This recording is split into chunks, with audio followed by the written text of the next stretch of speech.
I am saying, that there's a much higher rate of bisexuality and homosexuality among people who had gay parents. I see. That whole Right, but this was one of many, many myths that they said over and over again, and they often went unchallenged, and conservatives did a terrible job at debating gay adoption. They just did not know how to answer to a lot of the claims like that. There were claims, for instance, that children are happier when they have gay parents, which is absolutely ridiculous, and it took about 20 years before finally there were researchers who did legitimate studies and found, no, that's not true. Well, a child psychologist, they remember Dr. Dobson with Focus on the Family. I know that he was onto that many years before. So I thought he's a child psychologist. I don't know if you know who I'm talking about, but he still has a program called Family Talk. But I remember listening to programs in the early 90s, and he did talk about saying that the negative effects of adopting and allowing that to happen. But people didn't listen to him. But now, obviously, this is becoming in the art. I think, put it out is that conservatives did not know how to communicate what it was because it came across a little bit homophobe. So they were able to accuse, and still even today, to say if you're going to talk about the gay debate, about raising children in homosexual houses, gay adoption, etc., you have to have a little bit more facts on the table, and that's something that you're able to offer us today. Right. I think that was part of it. I'm not particularly criticizing Dr. Dobson, but I would say that the conservative movement, for instance, they really rallied the troops to fight about marriage, and then they just dropped the ball on adoption. And that really gave a lot of people a bad impression because it looked like, well, why are you so interested in marriage? Why are you so interested in rushing to the defense of a florist who doesn't want to make a bouquet for a lesbian wedding, but you're not even concerned about what's in the best interest of children who are helpless and who are thrown into the system and who don't have a choice about how they're going to be raised. And they're most vulnerable, that was a huge, huge tactical error that I think we're still paying for, unfortunately. So how is it that you grew up in a gay household? Let's see. So you had were they lesbian parents? Is that right? Yeah, my mom and dad, they basically conceived me just as their marriage was falling apart. And so I had no memory of my dad living in the house. They didn't really practice shared custody. I saw him only very intermittently. And she was in a relationship with the same woman from that point all the way until my mom died when I was 19. And my mom was a psychiatrist, and she founded and led her own mental health association. It was a clinic. So I worked in there from the age of 12. So I really, I was immersed in that world, Did you feel gay? I mean, did you have the mindset of a gay person? Yeah, I did. I felt gay, and it went way beyond just being curious about sex with boys. I mean, I found girls very sexually attractive, but I just assumed that was never going to happen. I mean, I couldn't imagine a girl wanting to be with me.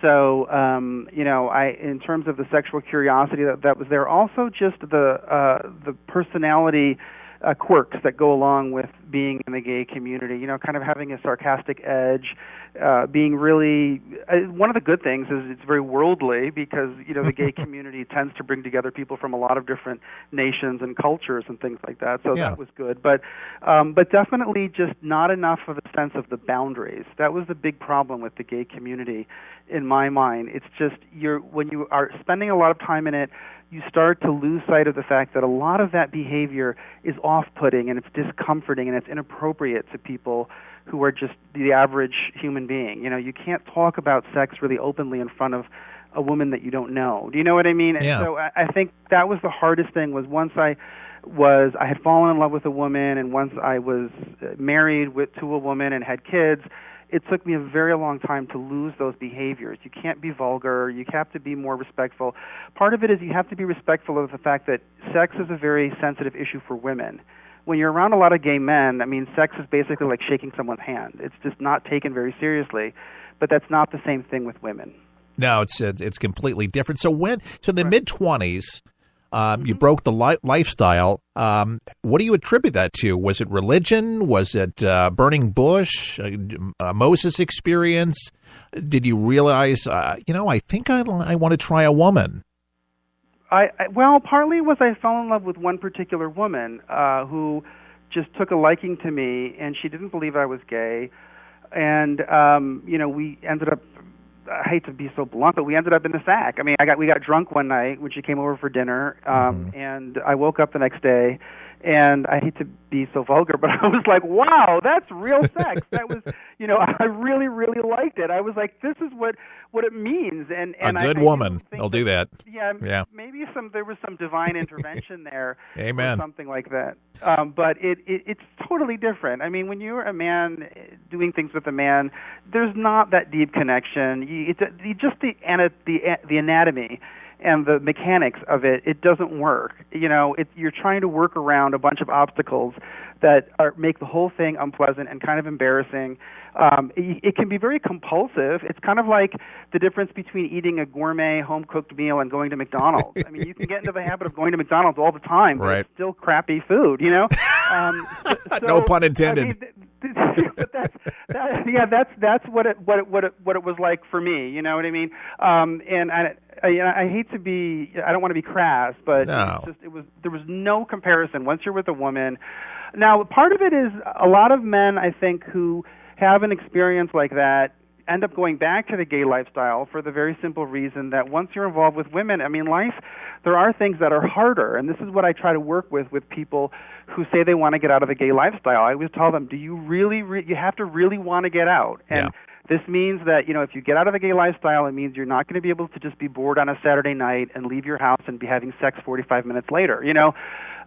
Women demand things from you in order to give you intimacy. That's just part of what heterosexual men have had to deal with from the very beginning. And for some people, that's a drastic change, and they can't really take it. They want to go back to the easy lifestyle of not really being vulnerable, not being emotionally vulnerable to a woman. And, women are complicated. I hate to say it, but they're they're different. That's different from men in many respects, Yeah. I mean, it's like I always say, a relationship with a woman is like you're walking in a maze because you're trying to figure out what the heck's going on. A relationship with a man is like you're going to the gas station. You know exactly what you need to do, and you get in, you get out. So that's right. Yeah, women are different, and they're like an onion. You gotta peel them back, and a lot of times it's listening and not trying to fix everything. Sometimes there's just nothing to fix, and just listening is the biggest thing. Now, did you have a problem with your family when you fell in love with this woman and made the decision that this is it, this is who I'm going to be with? Was there a backlash?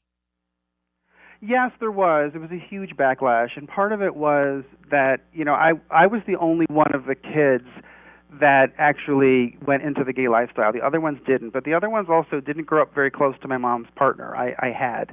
But I think one of the things happened is that I came from a very, very liberal family. I mean, it was borderline Marxist. And for them, homosexuality is a political issue. It's almost an article of faith. And it was hard for them to accept the fact that by leaving the lifestyle and being with a woman, it really was my signaling that lifestyle has serious problems and it doesn't work. And it's not that it didn't work only for me, it just doesn't work for anybody. It's not a good thing, and we can't, as a society, keep on telling people that they should jump into that lifestyle and everything's going to be fine. Because I witnessed the depression, the anxiety, the suicide, the drug addictions, the steroid abuse, the eating disorders. I mean, the eating disorders alone, because of the fact that the gay male community is so obsessed with having a really nice body and an unrealistic body. And the lesbian world, they have really high rates of obesity because interesting parents at all, and they overeat. So just that alone, but then you add on top of it all of the fights and the domestic violence, and I think that people who are really emotionally committed to a pro-gay position just don't like to see those things. And so if you're someone who basically saw it and you're not willing to lie and you're telling people, no, this is what I saw, this is what the statistics show, this is what that lifestyle is. It's not because of homophobia, it's because that lifestyle, that use of your body does not, bode well for everything in your life. They get angry, they get really mad. A lot of them have gay friends, and they feel like they have to be offended on behalf of their friends against me, who's their blood relative. So that's just shows you how this issue has become so divisive that it even tears apart families. Yeah, it's it a really, does. really, it's a very troubling development. So. Our guest is Robert Lopez, and he's teaching at Southwestern Baptist Theological Seminary. Where did God catch up with you regarding these issues and your faith conversion? Were you a Christian all your life, or was there a coming to Jesus moment where you gave your life to Christ? Okay, I'm going to be honest with you. It was not part of my leaving the lifestyle and getting with a woman, but once I had done that and I was having this relationship with a woman, and it was like I really, really wanted to continue to be with her, I realized at that point, I don't know why, but it suddenly struck me that, okay, I've left homosexuality and now I'm fornicating. And I kind of consulted with the church largely because of that. And that brought me back to church. I had a very intense conversion experience in 2001. But this was after I had actually already gotten married, where all of a sudden I just really felt God telling me, okay, you have made a transition. You were brought through all that lifestyle for a purpose. You're here to serve my purpose. I have brought you through all of that, and you have to stay true to me. You know what I mean? You have to make good on what I gave you, and you have to live your life right. You can't destroy this woman's life. You know what I mean? You've got to stay on the straight and narrow. And I had one child a few years after that, and I just really felt at the point that my daughter was born, that God had really given me this incredible gift, and I understood what Christianity meant, that we never deserve to be saved. That's why it says, so that none would boast. It's not by works, it's by faith. None of us really deserves to be saved. You have to get past that and just realize, okay, I did so many things that were against God's law, but God loves us so much that He did this, and He will give you that grace. But it means you can't turn back. It means that you have to just commit to what He gave you and make good on it, and you can't abandon Christ. Now, Robert, let me ask you this. And I've seen this and I've witnessed this in our culture, and I don't know how it happens, but have you ever had somebody say to you, just look at that kid, he looks gay? Where people say that kids are not born gay, but some people seemingly could have a disposition, because of their behavior. What do you say to that? And now, because you are a Christian, there was a saying years ago where, people would say, well, God made Adam and Eve and not Steve. Are people born gay? Do you believe that? No, I don't know. We don't know what makes people have a very strong urge for this. I don't know, but I think that nobody... Is it spiritual? I start by saying...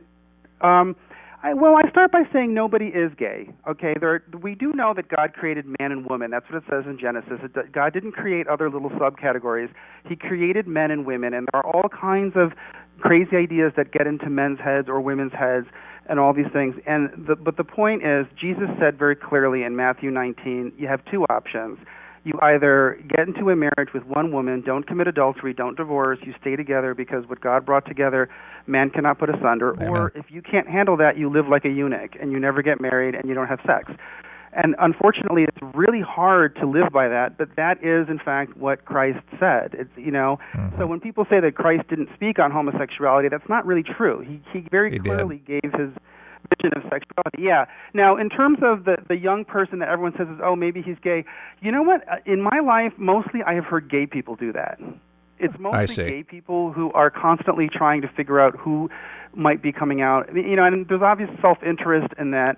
But I think that's the thing, is that it feeds on itself. Once you start to think that there really is this identity, and then you give all this cultural independence to this community, and you have a flag, for heaven's sakes, why do we have a flag that we're saluting people's sex lives? It's kind of really strange. Right, and it's the rainbow, which of all things, it really is a Christian, and even for the Jew, because you know what the rainbow symbolizes in the Bible.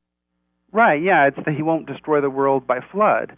But the problem is that, that rainbow flag is often posted in places where it really shouldn't. I've seen military ceremonies where that rainbow flag is there and people are saluting a rainbow flag. I mean, it's so odd. We don't salute. I mean, think of all the other political movements. We don't salute a civil rights flag. We don't salute an abortion flag. We don't salute a pro-life flag. It's really, really